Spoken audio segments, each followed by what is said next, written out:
Hello and welcome to this latest Lukozer retro game review, and for this one it is Menace, released by Psyclapse, which was the sort of cheaper sub-label of Psygnosis in 1988. And press space and get it underway. Now, this was a relatively early game for the Amiga, but obviously 88 is quite late on in the Commodore 64's lifetime. And the thing that immediately caught everybody's attention about the Amiga version was that graphically it was stunning, or at least it was at the time. And everybody who had a Commodore 64 took one look at the Amiga screenshots and was just blown away by it. And of course, when a Commodore 64 version came along, it didn't do too badly.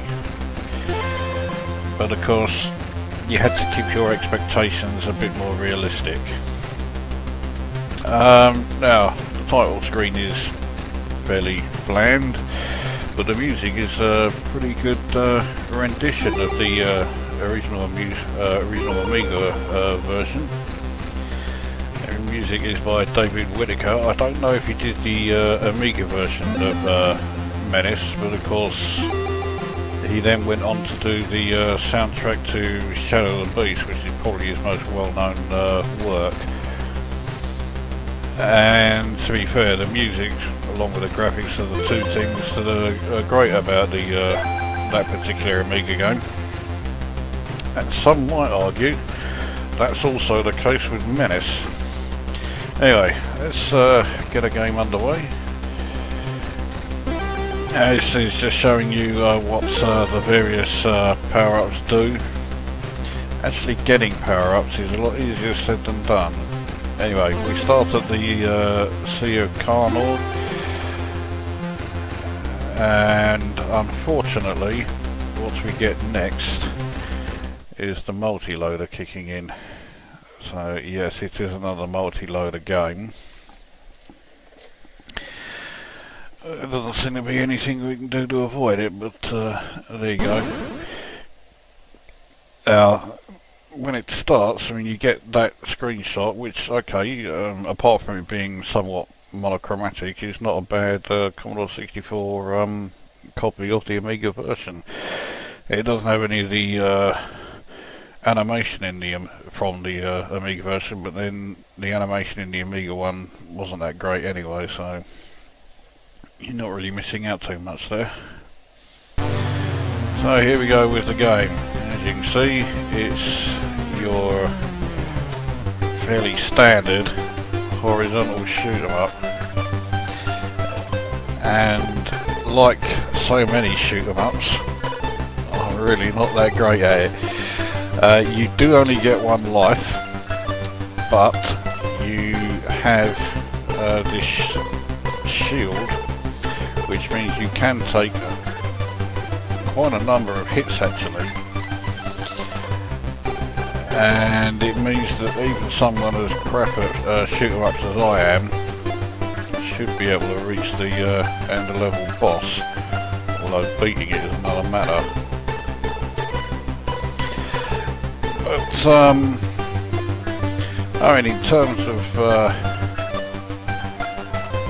you know, getting the Amiga original onto a Commodore 64, they've not done a bad job of it. I missed a power-up there. When the power-ups appear, they initially always start as just being a 1000 point bonus, and you have to keep shooting them like so, and they then change depending on how many shots you get, and the more times you hit it, it will cycle through to a more powerful power-up. This one I've got here doesn't seem to do very much. It does mean that my main shots are slightly faster, I think, but that's all. So again, I didn't really do anything with that power up. I just picked up the point bonus, which is not ideal, but a lot of the time that's all I can do. And Now I've got the cannons, which do cause quite a bit of destruction. Unfortunately, any weapon power-ups you get only last a limited amount of time. You don't actually keep them.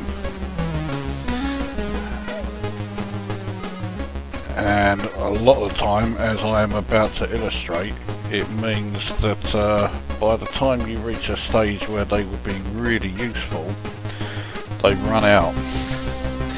The only power-ups you actually do get to keep are the After Riders, which I guess you could say are a bit like the multiples from Nemesis and Salamander and, you know, all the other Gradius titles. But they don't steer away from your ship very much, they stay quite close to you.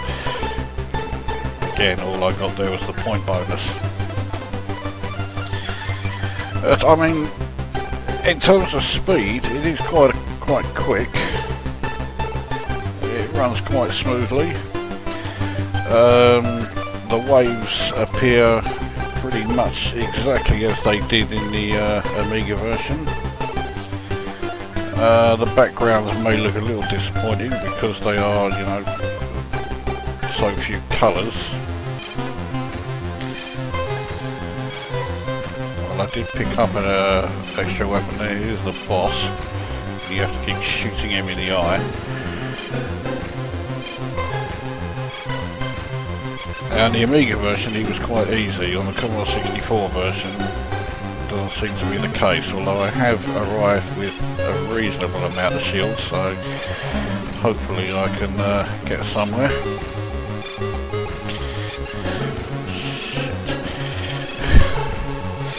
Yeah, I seem to be a bit, yeah, I think I'm being a bit optimistic actually, as far as now he starts firing these bloody things which follow you around, so you have to basically hurry up.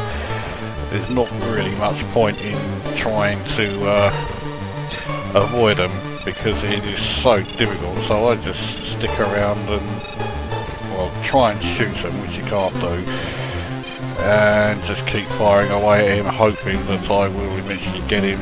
It's always him or me, and this time it happened to be him. So let's get rid of that boss, and the boss death is a bit pathetic.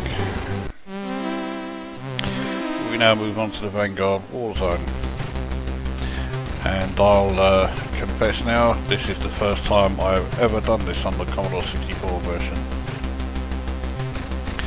So I've no idea if your shields get restored. Somehow I doubt it. And yeah, on goes the multi-load again.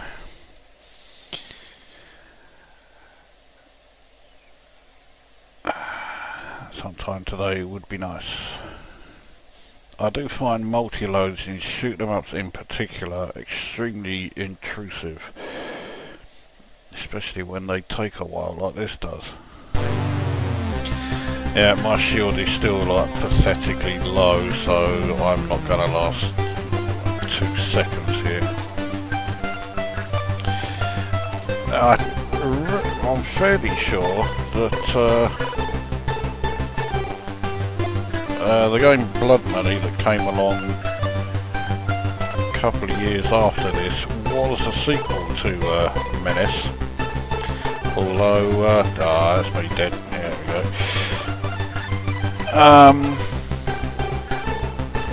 I mean, I'm not 100% sure, so, you know, don't quote me on that, but the fact that the Amiga version started with, you know, first there was Menace, now Psygnosis presents a DMA design game, Blood Money.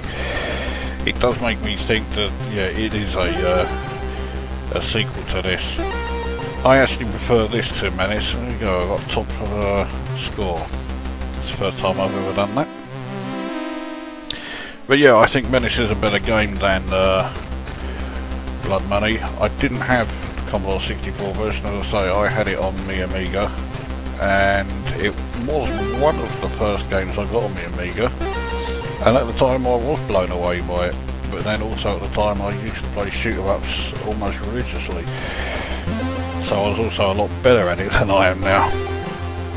So the Amiga version I thought was great. Commodore 64 version, I think it's as good as it could be, really. I mean, I can't see how they could improve it. Yes, the graphics, you know, don't even begin to compare to the Amiga version, but, you know, if you were expecting them to, then you really weren't being at all realistic.